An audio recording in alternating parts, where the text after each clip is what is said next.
So make sure you keep your eyes peeled. Over in that back right corner, you're going to see a zebra bottom. That is not a zebra, that's an okapi. Okapi wasn't discovered by the Western civilization until 1901. When it was first discovered, it was thought it was closely related to the zebra. But it's not. It's actually closely related to the giraffe. It has the exact same skeletal structure as the giraffe. It also has prehensile tongue and lips that allow for it to grab onto branches and rip leaves clean off when hungry. Now, keep your eyes peeled. We used to have really good luck coming around this watering hole and see some sightings of black rhino, but those sightings have become a little few and far between, but we have one right over here on the left side. And the reason why I say our luck is running out with these animals is because there's only about 5,000 black rhinos left in the entire world, including the two we have here on the reserve. You're going to see the back side of one on the other side of that rock there.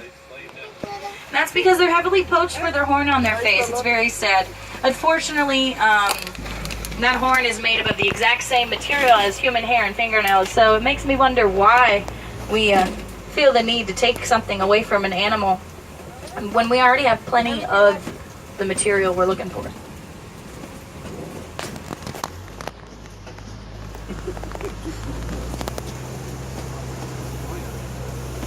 Oh, you're going to see a bongo over in that top left corner. Bongo is known as the ghost of the forest, because if you don't know what you're looking for, you're probably not going to find it. And over on the right side, by the back right corner, you're going to see greater kudu. Now that's a greater kudu female because she doesn't have any horns. Only the males of that species actually grow horns. That's enough of the Little Ituri Forest. We're going to head on into the Safi River now. And the Safi River is home to one of Africa's most dangerous animals, the hippopotamus. Now, the hippopotamus is most dangerous because it's extremely territorial and really large. You're going to see him over on the right side laying down there. Now, hippos are pretty docile during the day. They're nocturnal creatures, so they come a little bit more alive at night. Take advantage of the cool air and the shrubbery around the riverbed. Now, during the day, they like to regulate their body temperature and stay nice and cool in the water. They can stay underneath the water for about 8 minutes at a given time before needing to come up for air. Oh, pelican, like in Finding Nemo. Now, we're also going to see some pink-backed pelicans on the island. And I know if you guys would be able to tell, but the farthest pink pelican on the right, she has a baby. If you see that little fuzzy cotton ball looking thing, that's a baby. That's a pink-backed pelican baby. Now, pink-backed pelicans get their name by the pink coloring that their feathers turn during mating season.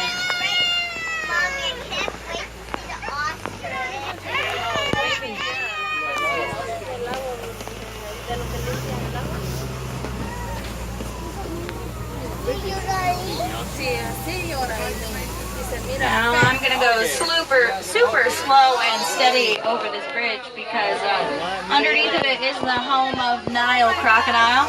Nile crocodile are the largest of the crocodilian species. They're about 18 to 20 feet long. They're about as long as a giraffe is tall. They can be about 50 years old.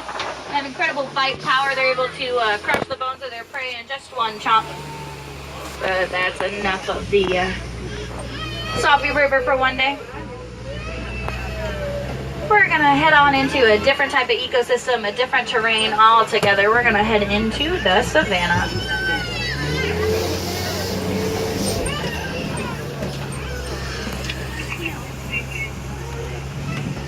But the first thing you're going to see before we enter the savannah is going to be this baobab tree on the right-hand side.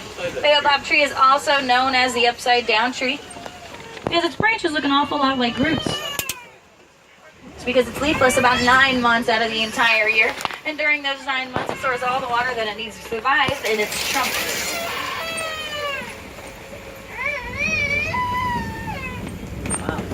Now this is the savannah overlook, folks.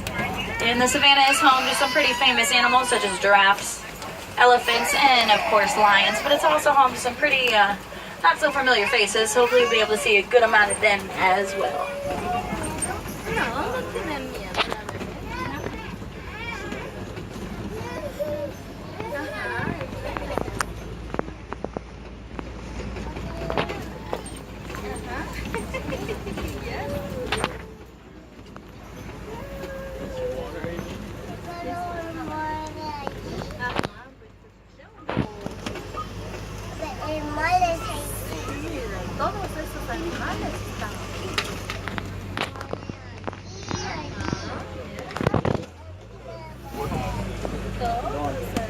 left, you're going to see a spotted hyena.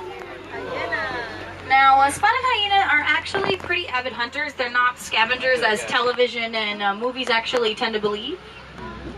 They don't just rely on whatever the lion leaves behind for them to survive. Now, they are also not dogs. They're not related to dogs at all. They're not a part of the canine family. They're a part of a family all on their own called Hyaenidae. On the back left corner up ahead here, you're going to have sable antelope. Sable antelope are the official emblem of the Harambe Bay Wildlife Reserve. On either side of the truck, you're going to have Ankole cattle. That's the ones with the large horns. These are Ankole cattle. Ankole cattle are also known as Watusi cattle, named after the Watusi tribe that first domesticated these animals. They're the only animal on the whole reserve that are actually domesticated. Now those horns look like they might weigh them down, but they actually don't. They're a hollow kind of honeycomb structure on the inside. Allows for blood circulation, so the blood goes up and through the horns and actually cools the animal off in the process. Now on the left side of the truck, these gray antelope are white bearded wildebeest, not to be confused with black bearded wildebeest found in the movie The Lion King. Now wildebeest is their Afrikaan name. That translates into wild beast, but they're referred to in European countries as gnus, from the sound the animal makes. Cows go moo, wildebeest go new.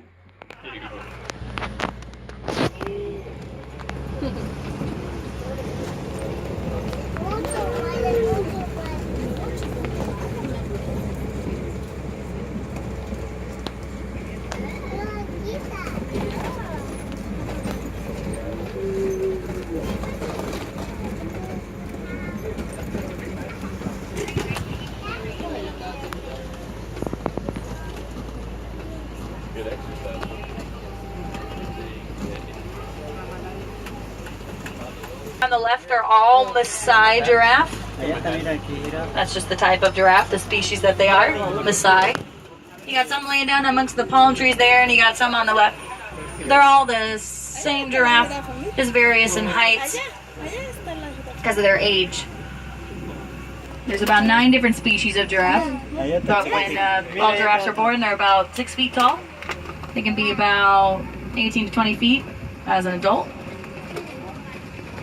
And about an hour after giraffe is born, it is able to walk and sometimes actually give birth at night because it allows for them to kind of stay hidden.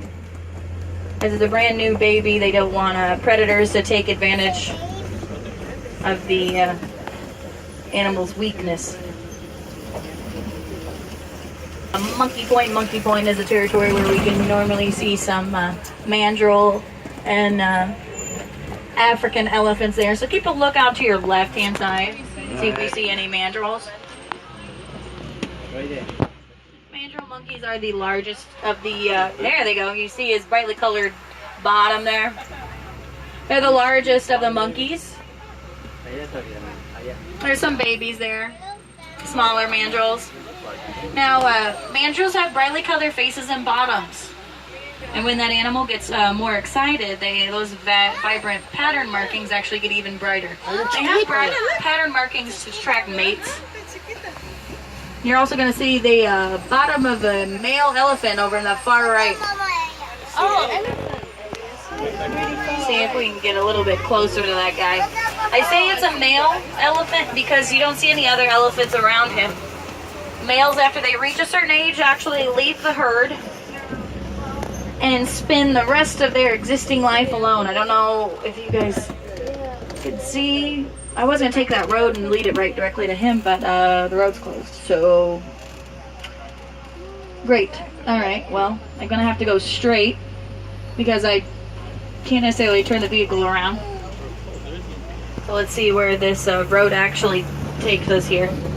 Trying to get you back to your normally scheduled safari. Ooh, it's bumpy. Okay. Ooh, this is an old bridge. Alright, let's see if this bridge can hold 4 tons. It doesn't sound like it can. Okay, fingers crossed, we're halfway there. Oh boy. Front tires are off. Back tires are off and we're out of there. Oh jeez. That was so scary. I just want to get a better picture of an elephant. I did not want to have that happen. Jeez, please. Let's hope we can find some more elephants along the way though. Looks as if we see some Tuscan hoof marks. That might be their kind of close. Elephants love red clay. That's the red clay along the side of the truck there. Provides them with a lot of vitamins and nutrients that they just don't normally get in their diet. They actually ingest that clay. Kind of helps their health. Let's see if we've got any activity. There we go, right on that far left. Awesome. I'm gonna just swing around this rock. So, since I mentioned that male elephants leave the herd and spend the rest of their life alone, that means the herd is going to be made up of all females. So you've got grandma's mom, sisters, cousins, aunts, nieces, maybe nephews or baby brothers, depending on the maturity level of the elephant. But they're all going to be female, so it's going to have a hierarchy. So the most dominant female is going to be the one in charge. We got some elephants over there on the top left. Looks as if it was just in the water. You can see that skin's kind of wet.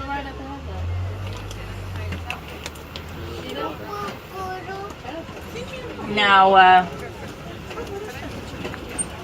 the gestation period for a female elephant, so how long an elephant is pregnant, is 22 months, just shy to, there's the baby. You're gonna see the baby elephant in the shadows there. Oh, we scared her, she's shy. So the gestation period for the elephant is going to be 22 months, just shy 2 years. When that baby's ready to be born, it comes out at a whopping 200 to 300 pounds. She's far past her original birthday, so she's probably pushing about 500 pounds. Can't tell by looking at her, but that's because the other elephants are much bigger. Now we're gonna have a flamboyance of flamingos over on the left-hand side. These are greater flamingo. But these are about as pink as these guys are gonna get. The various pink hue is dependent on the species of flamingo. But they all get the pink coloring from the beta carotene and the brine shrimp that they eat. You're gonna have some baby flamingo there. There's one on this outskirt that's gray. It just hasn't eaten enough shrimp yet. There's some more elephants there on the left side. Every tusk serve a greater purpose on the actual animal than what humans could ever figure out what to do with.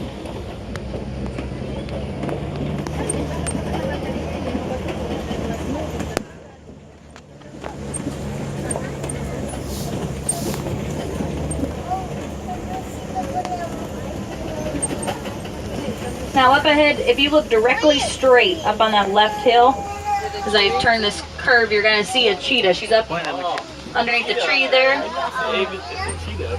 And look for a white patch. There she is. Now, cheetah are the fastest land animal. There's going to be another one on the opposite side. Same kind of location.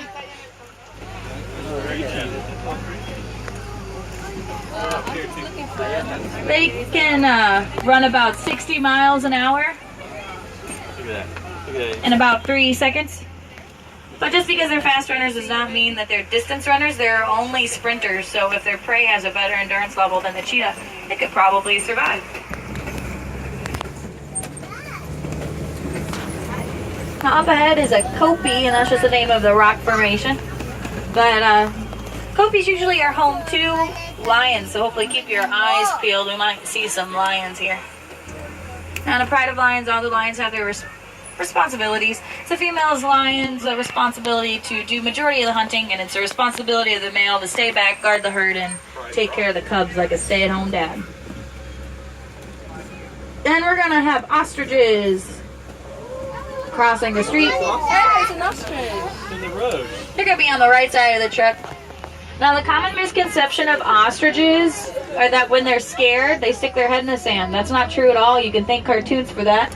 When they're scared, they actually run away. They're the largest flightless bird. They can reach speeds about 50 miles an hour with their powerful legs. You also have zebra over there. Zebra and water buck. There's the grayer antelope on the other side of the zebra. Now, I'm sure everyone on this truck thinks that zebras are white with black stripes. That is not true. Look at its mouth, look at its underbelly and its hoof socks. They're actually black with white stripes. If you were to shave a zebra, its skin is going to be black in pigment. Now, those water buck back there are pretty cute creatures, but they smell really bad. They're primarily found around watering holes. And the reason why they stink is because of the oily secretion their body exerts for them to be waterproof. We're gonna have some warthog over on the left side of the truck. They are the largest burrowing creature. They make their burrows with their hooves and their tusks, and they're pretty good, diligent workers. Pumbaa actually is Swahili for lazy, and warthogs are far from lazy. They're pretty good workers. Now, those are the water buck over on the right hill on the side of the truck that I was referring to. And then they like to be around water. Now, that oily substance that makes them smell bad coats their fur, coats their skin, allows them to be waterproof. That way the water beads off their back and doesn't bog them down when they enter and exit bodies of water.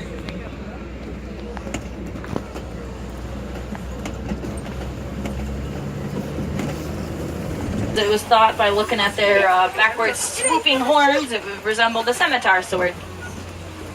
But they're actually desert antelope. Those antelope can go their entire life without needing to drink a drop of water. And that's because they get all the water that they need from the desert vegetation. We're going to have some yellow-billed stork on the Oasis side of the vehicle. Yellow-billed stork are pretty carnivorous birds. They eat anything they can find. Smaller birds, fish, reptiles, rodents, mammals, you name it. They're gonna eat it. I hope you enjoyed your safari just as much as I did. If you didn't see an animal or enough of one, just hop on back another safari. No two safaris are ever the same. If you'd like to go back to Animal Kingdom and see what it has to offer, I suggest the Gorilla Falls Exploration Trail at the exit of the safari. It has gorillas, meerkats, and naked mole rats. It takes about 20 minutes to complete. And if you're going over to Asia, I suggest the Maharaji Jungle Trek. It has tigers. Just keep in mind those animal trails do close at 7 o'clock tonight. Now, I'm sure a lot of you are probably going to find your way into a Disney merchandise location before you leave us today. There's nothing wrong with that, but when you go to check out, the cast member at the register is going to ask if you'd like to donate to the Walt Disney World Wildlife Conservation Fund. And I hope that you do, because every little bit helps. Not only do you get a cute button with our baby elephant on it to keep as a souvenir for your donation, but you get a better reward, which is the satisfaction of knowing you helped keep these animals around just a little while longer.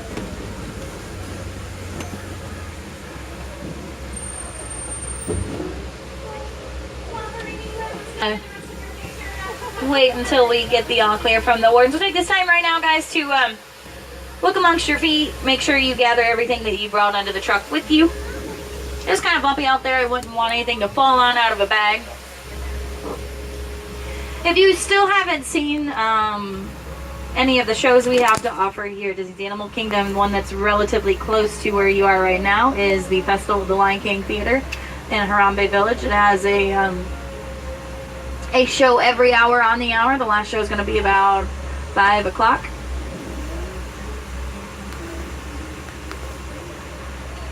It is the highest rated show in all of Disney property. What's that? You've got Simba and all of his pals, Timon, Pumbaa, acrobatics, dancing, fire, twirling, aerial work. It's the best show. I'd say it's a must-see.